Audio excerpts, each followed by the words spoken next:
looks okay. Okay, so we'll make a start. Welcome everybody to tonight's webinar. As you can see there, tonight we're covering getting started. And this is the first in a series of 8 that I run. I try and do them every Wednesday night. Occasionally, if I can't make one, I might skip a week. A couple of weeks ago I had a few technology problems with my laptop, so it can take 9 or 10 weeks before we go around the whole lot, but they're all recorded, so if there's a particular one that you wanted to watch, and you don't necessarily have to wait kind of 5, 6, 7 weeks till we get round to that one again. I'll tell you at the end where the recordings are.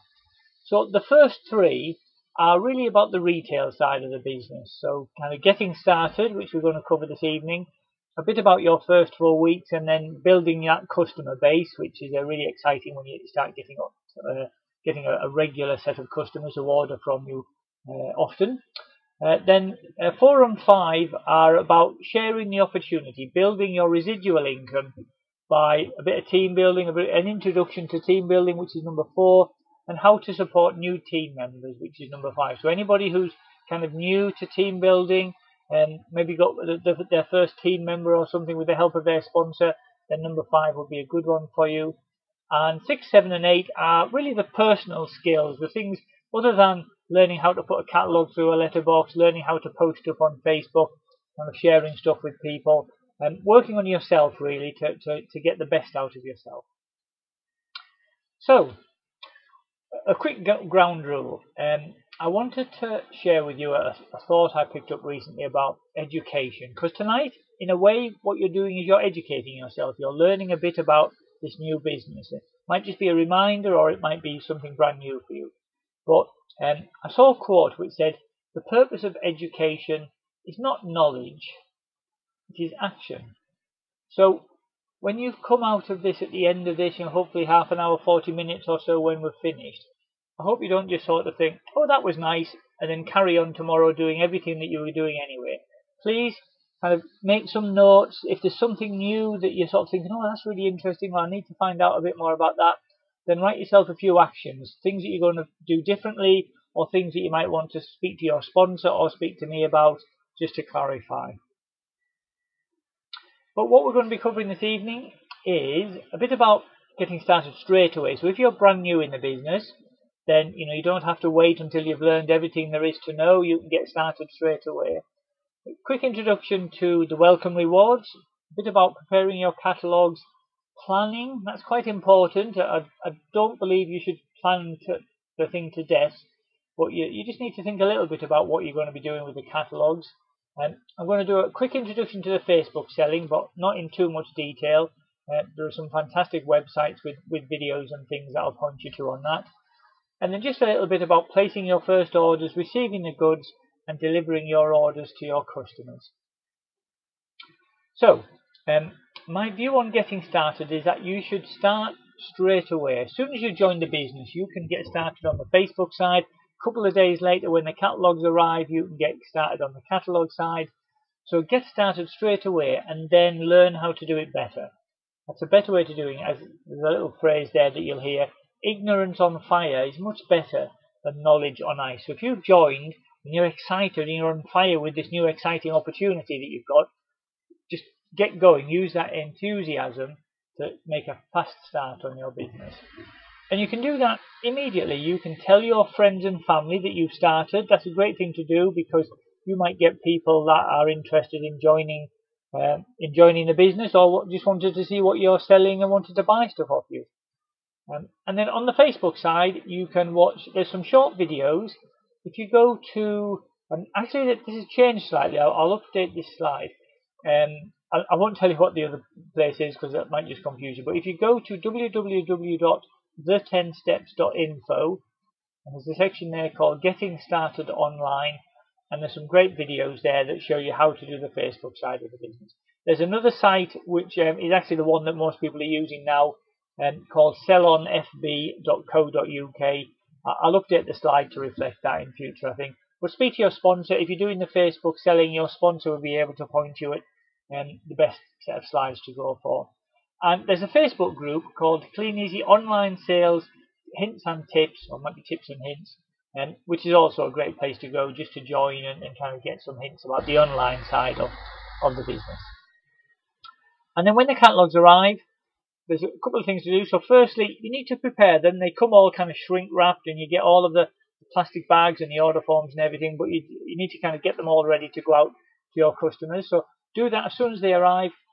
As soon as you've got a few, show them to your local friends and family. Rather than go out and deliver all 250 to letterboxes, keep 10 or 20 of them and give them to your friends and family, because they might be a great way to get you started and get some early orders. So, quick question, everybody, especially those who are new in the business: are you planning to do just Facebook, or just catalogues, or both? Anybody want to share with me what you're doing? Ooh, lots of people doing both. Thank you, Joe. Thanks, Tracy. Tasha. Ben just doing the Facebook side, right? Good, good, good. Excellent. Well done, everybody. Lots of people doing both. Yeah, Mark started on Facebook and now doing both. I think it's quite common that people start off on the Facebook side, because that's a great way to get started quickly. And then as you place orders and you qualify for extra free catalogues, rather than having the catalogues just sat in the corner of the house not using them, you might as well get them out and get some extra orders, because then obviously you can kind of earn twice as much if you're doing two different things. So excellent. Good to hear that, guys. So as part of earning your kind of first commissions, your first bonuses, there are some welcome rewards that the company, the Kleeneze, offer you. And that basically is that if you achieve, there's a couple of different ones, but if you can get 500 bonus points, that's about £600 worth of orders in your first 30 days, then when you put your first £150 worth of orders in, you get your first welcome reward. So that could be 50 free catalogues, either the Kleeneze or the K-Life. When you put £600 worth in, as long as it's within your first 30 days, you will then get another 2 welcome rewards. So that could be 2 more boxes of catalogues. You could get 50 Kleeneze and 50 K-Life, or 100 Kleeneze or 100 K-Life, whichever you prefer. So that's a really important thing to aim on. Your first 30 days, I think of it as a bit like a race. You want to try and get as much as you can out of your business in your first 30 days. There are all sorts of reasons why it's great to do it at the beginning, not least that you get all these free catalogues. So, quick question. For those of you who have maybe just started, do you imagine that it will be hard or easy to get £600 worth of orders in 30 days? And also for those of you who have been in the business for longer than that, can you remember back when you first started, in your first 30 days, did you find it kind of easy to get started or quite hard?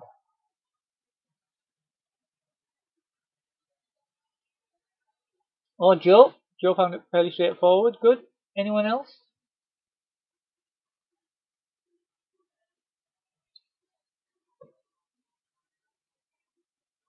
Good, good. Peter and Myrna found it hard. That's really interesting, because they're very, very successful in the business. Tracy, you've got a couple of weeks off, so you've only got 2 weeks to do it.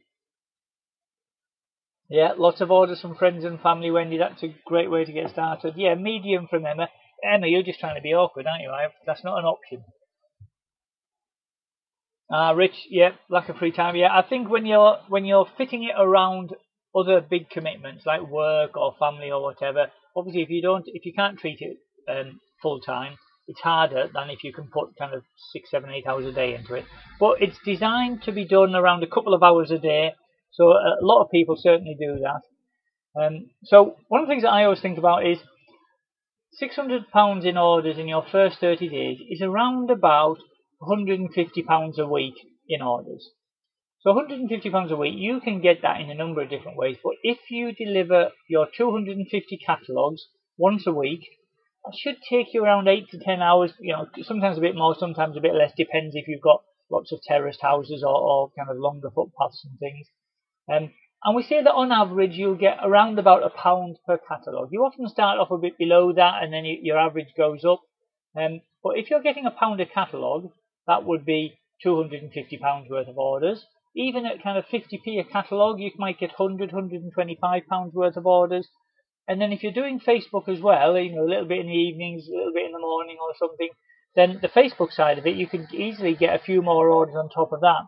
So if you combine the catalogues and the Facebook, and you can get £150 a week in orders, then that will give you a really great chance of hitting the £600 in 4 weeks, or 28 days, or 30 days. You've even got a couple of days off. There you go.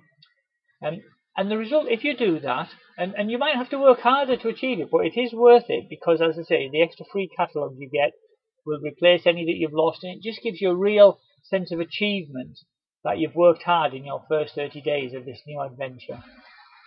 But the result of that is you'll get your first income. You'll be earning yourself over 120 odd pounds. You get an extra 150 full catalogue sets with that. So as I said there, 50 after your first £150 worth of orders, another 100 once you've hit £600 worth of orders. And then you can repeat that. If you get another £600 in your second 30 days, you'll get another 100 catalogues for free. So these welcome rewards are deliberately set quite challenging, because the purpose of them is to give you the motivation to work hard at the beginning. Because if you work hard at the beginning, it just gives you the belief that this is something that's going to work for you. Okay, so the next step is, before you put your catalogues out, once they've arrived, you need to prepare them.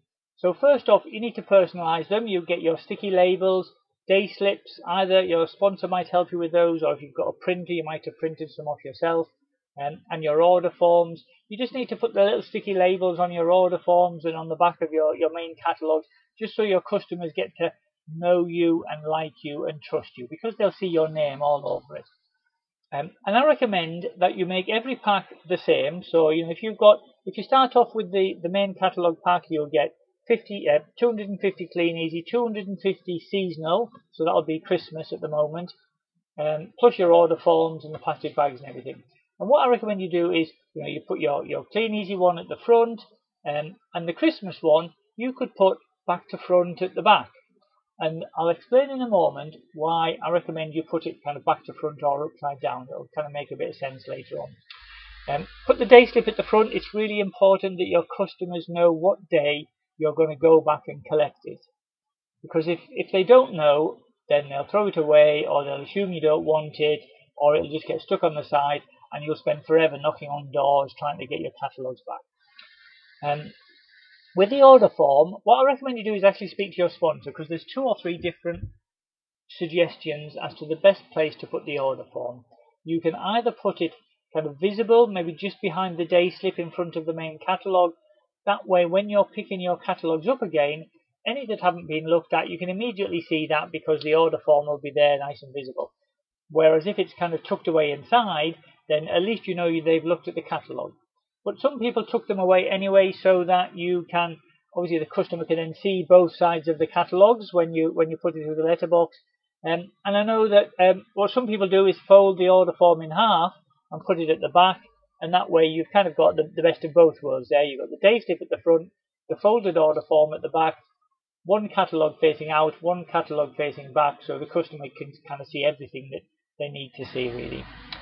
And the plastic bags, the snap bags that you put your catalogues in, you should change them regularly, because the catalogues get left out for a day or two, and they get rained on, and they get a bit grubby. And so if you're using the catalogues, the plastic bags over and over again, and they start to get really tatty, it just doesn't look good, and your customers just won't even want to open them. They'll just put them straight out.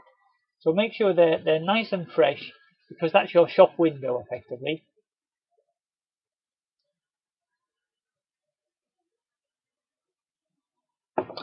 Now, when you're working in a job, if you're an employee, you kind of don't really need to make a plan, because your plan is get into work at 9 o'clock, leave at 5 o'clock, do whatever your boss tells you to do, approximately. When you're self-employed, it's a little bit different, because you can choose to fit it around your other commitments. So you could choose to get up earlier in the morning and do a little bit. You could choose to work in the evenings. You could do a bit more at lunchtime. But what you need to do is get a weekly planner. And what I mean by that is something that just sort of says, Monday to Sunday across the top, and then kind of, mornings, afternoon, evenings down the side.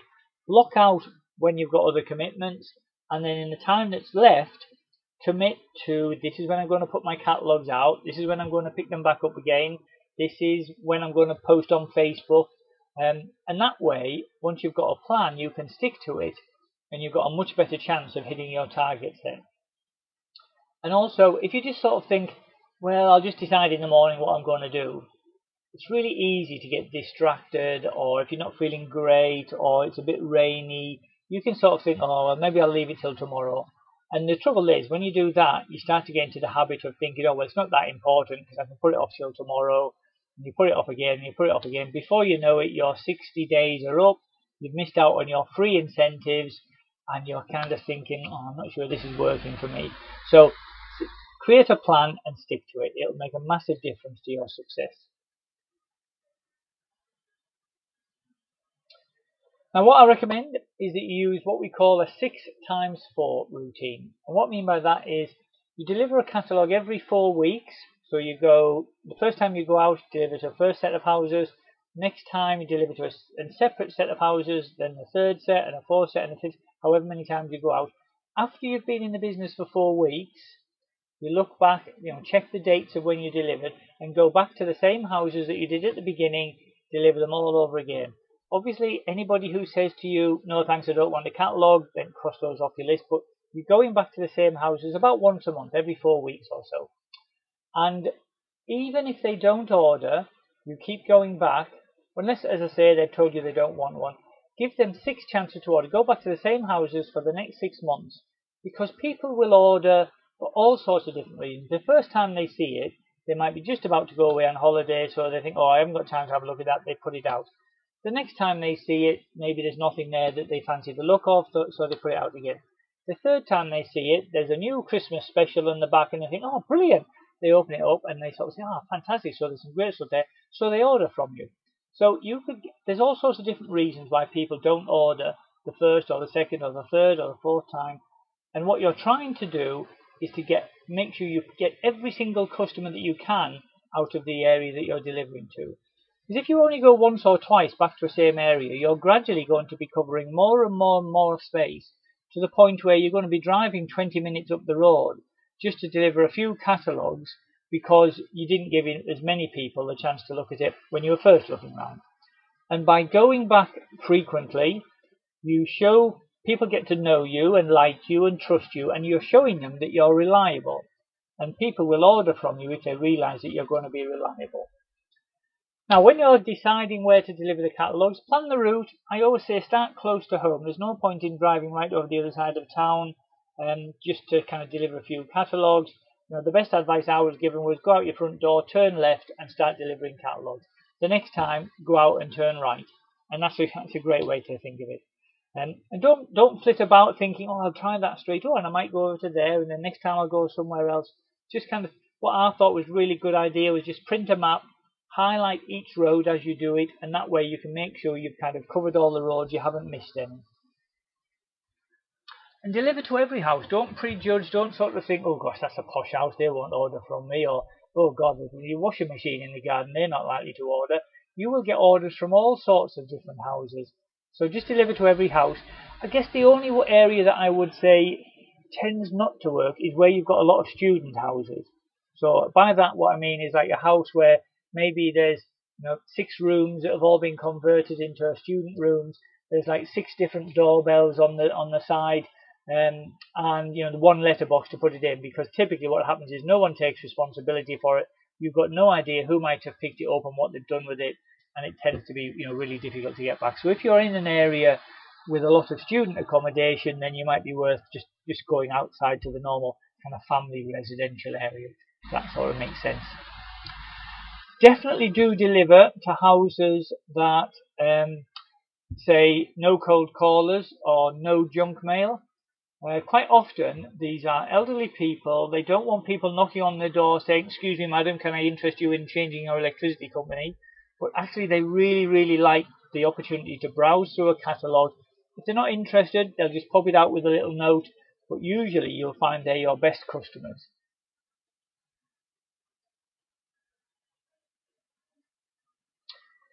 One thing just to be aware of, if you go to a block of flats, if the flats are ones where you can get into the communal area and then each flat has its own letterbox, that's absolutely fine. But if you've got a block where there's like say 6 letterboxes, all kind of one underneath each other in a kind of metal tin or something like that. The problem with that is if you put 6 into there, you might think, oh, fantastic, that was quick. But when you come back and there's only 2 out there, you've got no idea which 2 have come out and which 4 you've got to chase up. So you end up knocking on every door, annoying a couple of people who would put it out, and kind of feeling that you've wasted a lot of time. There are ways around it. You can put a little sticky label on each plastic bag with a 1, 2, 3, 4, 5, 6 or something like that. So if you're prepared for it and you know that you're going to go back to those flats, then there's ways to do that. But just be aware of that.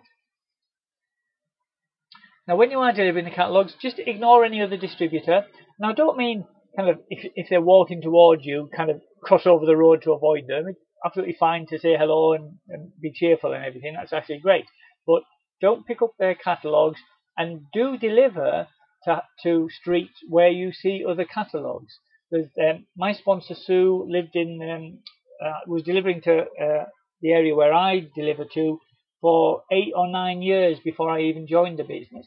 And I thought she'd probably have every single customer in the town. But actually, I just continued delivering anyway. I had a few people said, oh, thanks very much, we already get a catalogue from Sue. And so I just crossed those off my list. But I picked up loads of orders from all the ones in between that Sue hadn't been delivering to because she was now just delivering to her regulars. So don't worry about coming across other distributors. That's quite normal. And it's quite common to have 2 or 3 people all delivering to the same areas and all picking up good orders from different customers. Make sure you keep a record as you're going round of which houses you've delivered to, which ones might have said, no, I'm not interested, thank you. Because when you go back, you might think, oh, well, I'll remember. But believe me, after you've been doing it for a while, it's really easy to sort of forget which one said no and which one said yes. Just be polite, close the gates as you go through into people's gardens, walk on their footpaths, not across their lawn. Say hello and talk to everybody you come across. You never know. People will often order because they say, "Oh, he was a really cheerful chap. I wonder what he's delivering there." And they'll have a look at it and they order from you then because they remember you being cheerful. Now, when you're collecting the catalogues, there's a couple of things just to make sure you're doing. The first time you go out, it's really important to kind of bear all of this in mind. So, firstly, take your round book with you that you went around the first time, so you know which ones to go back to. Make sure you take thank you slips just to thank your customers who have ordered from you, and also sorry I missed you slips for if anybody forgets to leave the catalogue out. So that's a great way to remind them if they've forgotten to put it out when you go back to collect it. And for every house you go to, make a note in your round book. Did you get the catalogue back? If you didn't, you need to knock on the door and just ask them, if they finish with a catalogue, or just saying you put it back to the Kleeneze catalogue you popped in a couple of days ago. If they've ordered, make a note of that as well. And it's really important that when you pick the catalogue up from the doorstep, that you check whether they've ordered while you're there. And the reason for this is, I can guarantee if you don't, and you get them all back, you put them all in your trolley, take them all back and say, oh, I'll just sort them all out when I get back home. And you're going through them and you come across a really nice order, about 70, 80, 90 pounds. You're thinking, oh, fantastic. And then you realise they've forgotten to write their name and address on the top. And you're thinking, oh, God. I've just been to 250 houses and I can't remember which one this was. And believe me, that is frustrating when that happens. So just check on the doorstep. It only takes you a second. Even if you haven't put their name and address on, you can just write, oh, okay, 27 Johnson Street. At least you know where to take the order back. You might not know their name and number. And just make a note of whether they looked or not, because you're trying to build up a pattern of those people who are looking, those who are not even looking at it, and those who are ordering from you regularly. If there isn't a catalogue there, knock on the door. I'll just say something like, hi there, have you finished with the Kleeneze catalogue I dropped in a couple of days ago? Some people might say, oh, I'm really sorry, I haven't had time to have a look at it yet. Now that's a clue that they wanted to have a look, and so you should leave it with them for a couple of days. Just say, oh, that's no problem. You can please keep the catalogue. I'll pick it up in a couple of days if that's okay. And you will often get orders from those people. If there's nobody in, just pop a sorry I missed you slip through. And those are what we call stragglers. So you can go back for your stragglers, the next day, the day after, the day after. keep going back. Go back at least 3 or 4 times, and every time you go back, knock on the door. If there's still nobody in, pop a little reminder slip through again. Because people just forget, they put it to one side, they come home from work, they see your reminder slip and they think, oh, I must put that catalogue out for Susie. And then they put the reminder slip on top of the pile and they forget to bring it out again. So that's why you might need to do it 2 or 3 times. But it is important because firstly, your catalogues are valuable to you. You paid for them, and they could, one catalogue could be the next big order for you. And also it shows your potential customers that the catalogues are important to you. So then they'll make sure they put them out. Okay, so that's quickly gone through the Facebook side, the catalogue side of the business. On the Facebook side, I'm just going to go through this very, very quickly, but what we're trying to do at the beginning is to build your Facebook footprint. And what I mean by that is, if you don't use Facebook very much at the moment, and then you join Kleeneze, and all of a sudden you're posting in loads of groups with loads of links and things, Facebook can suspect that your account has been hacked. And so it kind of puts you on a restriction. So just build it up gradually. And your profile, this is what, the picture, if you like, that they see on your cover photo and on your profile picture. Make sure it's friendly and professional, because if you're selling on Facebook and people are thinking of ordering from you and they're thinking, I'm not sure about who this person is, let me see what they look like. They'll click on your profile and they'll see. And if your kind of picture is sort of you being drunk and throwing up at the party, and your cover photo is you in a fight at a football match or whatever it might be, then they go and think, oh God, I'm not sure I want to kind of buy from this person. So, it doesn't have to be you in a suit on a stage, but just friendly and professional. That's the kind of the image that you're trying to put across there. I mean, if you're a mum with children, that's absolutely fine, because I think that works really, really well. A picture of you and the baby or something like that, because then people know that you're genuine. And the guidelines are you need to be in as many local groups as you can, at least 50. You need to create your own selling group, because that's where most of your business will come through. Initially, most of your sales would come from your local groups, but what you're trying to do is build up your own personal group, and you should be posting products in your own group to build it up. So initially, make sure you've got at least 10 products in there. I recommend doing a few from both catalogues, just to make your group look like it's got something in there. And then every day, in each group that you're in, you need to engage in that group. So posting 1 or 2 new products in that, maybe bumping 1 or 2, commenting on 1 or 2 other pictures. People buy from you for all sorts of different reasons. Sometimes they'll buy immediately they see the picture, but other times it's the 2nd or 3rd or 4th or 5th time they start to see you about, they start to get familiar with the sorts of things you're selling, and then they'll buy from you. So it's really important that you're active every day. And build a relationship. There's a great story. When I was first started doing this, one of my customers ordered a couple of they were like personalised cushions for children. So you could have like children's name, their date of birth, can't remember their weight. That was it, their birth weight. And I had one customer, and I knew she had twins, a boy and a girl. So she ordered some from me, but when she put the birth date, she put different dates. So I thought, oh, she just made a typo or whatever. So I rang her up and I said, oh, which day were they actually born on? Libby, she called. And actually she said, no, the dates are right. The twins were born either side of midnight. So one was born on the 15th of October, the other one was born on the 16th of October. And I thought, what a great story. And I said, is it okay if I share this story within the group? And that got loads and loads of comments, loads of people talking about, twin sisters and brothers and sisters with different birthdays and all sorts of interesting stories. And that was just great. They created a real little buzz within the group. So you're trying to build a relationship, a community within your group. It's not just a place for selling stuff. Now, when you go to place your order, your ordering website is kleeneze.co.uk. That's the distributor website. The password that you use is the one that you created when you first signed up. So hopefully you all remember that. If not, don't worry, you can reset it. And when you're putting your orders in, if you've kind of got halfway through putting your list of orders into the ordering system, and then you think, oh, I need to go out and pick up a straggler, or I've got to go and pick Jimmy up from school or whatever. Don't worry, you can log off. The orders that you've partially placed will be remembered, and then when you log back on again, you can just add the rest of the orders to it. And an important time of day to remember is that when you place your order, the goods will be delivered back to you 2 working days later, as long as you place it before 3:15 in the afternoon. I would say go for 3 o'clock, just to give yourself a little bit of leeway there. So, for example, if you put an order in on a Monday at 3 o'clock, it will be delivered to you on a Wednesday. If you put it in on a Monday at 4 o'clock in the afternoon, it will be delivered to you on the Thursday. So bear that in mind when you're placing your orders.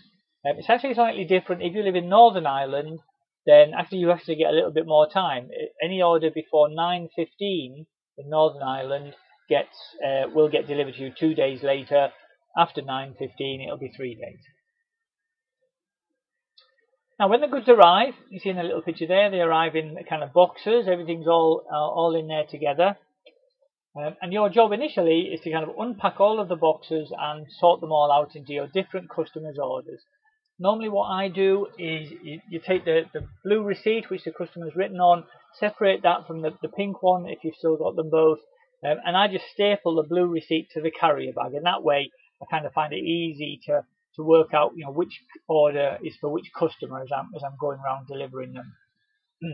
I use the empty cardboard boxes just to hold all of the carrier bags in with the orders that I've placed, and then I just use the pink receipts, the second bit of the order form, as my checklist. So as I'm driving around, I've kind of got everything in my car, the orders in the plastic bags with the blue receipt stapled to it, and the pink ones is just the next one that I'm going to contact and deliver to. So when you're delivering your orders, what you'll often find is Facebook buyers will come and collect from you. Obviously, you can deliver to them as well. But if you're delivering them, I think a great thing to do is to call them first. So many of my customers have said they really appreciate that, because when you call them up, it could just be you're literally on your way to their house, or you're saying, "I'll be there in 2 minutes. I'm just round the corner." But it just gives them a chance, firstly, to say, "Oh, we're just in the middle of tea at the moment. Is it possible for you to come round, a bit later, half an hour or something like that?" So they kind of feel that. Also, even if they are ready, it gives them time to go and get their purse or their wallet or their checkbook or whatever, rather than you just knocking on the door and them saying, "Oh, crikey, hold on a minute, I better just see if I've got the right money," and kind of feeling that they're leaving you stranded there while they've gone off looking for things. And the other thing is, if they're not in, it might save you a wasted journey as well. They can pay either cash or checks or with a card, credit or debit card. If you're paying with a card, there's a telephone number to call, and it's all done over the phone, so check with your sponsor for that number. But cash or checks are fine. If they're writing out a check, they can either make the check payable to Kleeneze or payable to you. And if they make it payable to Kleeneze, you have to pay those checks into a branch of the NatWest with some gyro slips, which you have to order separately. And if the check's made payable to you, you can just pay that with the cash all into your own bank account, and then pay what you owe head office using your own debit card. When I hand it to the customer, what I recommend you do is just highlight your details on the blue receipt, which is stapled to the carrier, just saying, if you've got any problems at all, my details are all on the order form there. Please feel free to just let me know, and I'm really quite happy to give you a refund or replace it for you. So they know that they've got really good customer service then. That's really important. Whew. Okay guys, I'm pretty much come to the end of this. A couple of quick questions just to make sure you haven't all fallen asleep yet. Can you remember at the beginning I said you should go back to the same houses every so many weeks to deliver the catalogues again? Can you remember how many weeks I said you should wait before you go back? Natasha, 4 weeks. Mark said 4. Peter Merner said 6. Okay. Peter Merner, maybe you have a slightly different system to me. That's okay. Joe said 4. So, yep, excellent. So I said 4. Peter Merner, your team might do it slightly differently. That's absolutely fine. There are pros and cons to different ways of doing it. Aha, it's a typo. There we go. Yep. So I said, hopefully that'll come up in a moment. Oh yeah, I said 4. That was right. Now, can you remember I talked about joining some local Facebook groups to post your products in? How many Facebook groups should you join? Remember I said 50. Joe, yeah. Natasha, very good. Natasha, you're very quick at this. Thank you, Joe. Yeah, that's right. Join 50 local groups. Do it gradually. If you're not in a load of groups when you first join, then just build it up gradually. Don't kind of do it all at once. Now, I said about the welcome rewards. Oh, crikey. Sophie, I didn't even get a chance to ask the question there. Fantastic. How much in orders should you target in your first 30 days? Sophie was hot off the mark there. Yeah, £600 worth of orders in your first 30 days.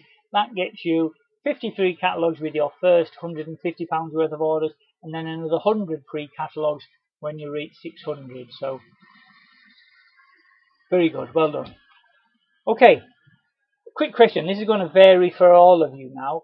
How many catalogues a week are you planning to get out? So for those of you who have been doing it for a while and are just on a customer base, think back to when you first started. How many catalogues a week did you put out when you were building up your customer base? And for those of you who have just started, how many catalogues a week? I know Ben said you're just doing the Facebook side, so don't worry for the moment, Ben. But anybody else got any thoughts on how many they did put out or how many they are planning to put out? Yep, 250, 300, 200, 300, 250. 2 or 3 times over, right? Good, good. Excellent. So a great range there from 200, which is the minimum, which I think is fantastic. Make sure you do it, I would say, at least 200 catalogues a week to build it up quickly. 250, 300, 400 a week. You know, whatever you've got time to do as much as you can. I always say it's a race at the beginning. You've got to get your customers quickly, earn yourself some money, and at the end of your first 30 or 60 days, if you've qualified for all those free rewards, you've earned yourself a couple of £100. That hard work's really starting to pay off for you then. Okay, so what we covered this evening, guys, sorry it was all a bit of a rush, but there's quite a lot to go through in this first one. I would say get started immediately. You don't have to wait for everything to turn up. You don't have to do all of the training and watch all of the webinars before you can get started. So make a quick start. We talked about the welcome rewards, the value of those, not just in the free catalogues, but in the belief and the kind of the money that you're earning as well. How to prepare your catalogues, planning where you're going to deliver them and when. That's really important.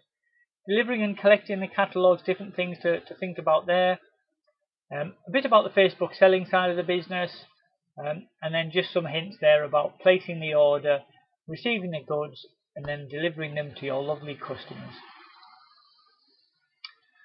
So, quick thought then, guys. Is there anybody who's made any action notes? Remember what I said at the beginning about try and think of what you're going to do differently. Is there anybody who has picked up something from tonight that they want to share with us, that they're thinking, this is what I'm going to do tomorrow or this week or next week, that might be a bit different to what you were going to do? Tracy, do something. Yeah, absolutely. That's a really good. I'll definitely guarantee you should do something. Right. Yep. Sophie, a bit of an online Facebook party. That's interesting. Yep. I think Facebook's such an interesting way to grow your business because there's such a variety of ways of doing it.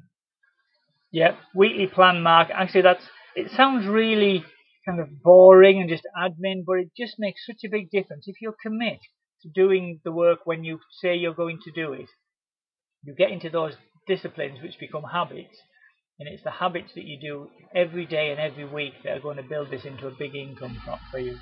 Good. So thank you for sharing those with me, guys. Tracy, smile. Excellent. That's a really good one. Never go out your front door without your smile. I think that's a big one there.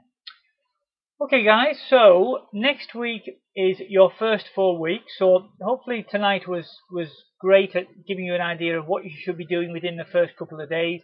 But there's lots to do in your first few weeks. So we cover a variety of different things that you should be doing next week.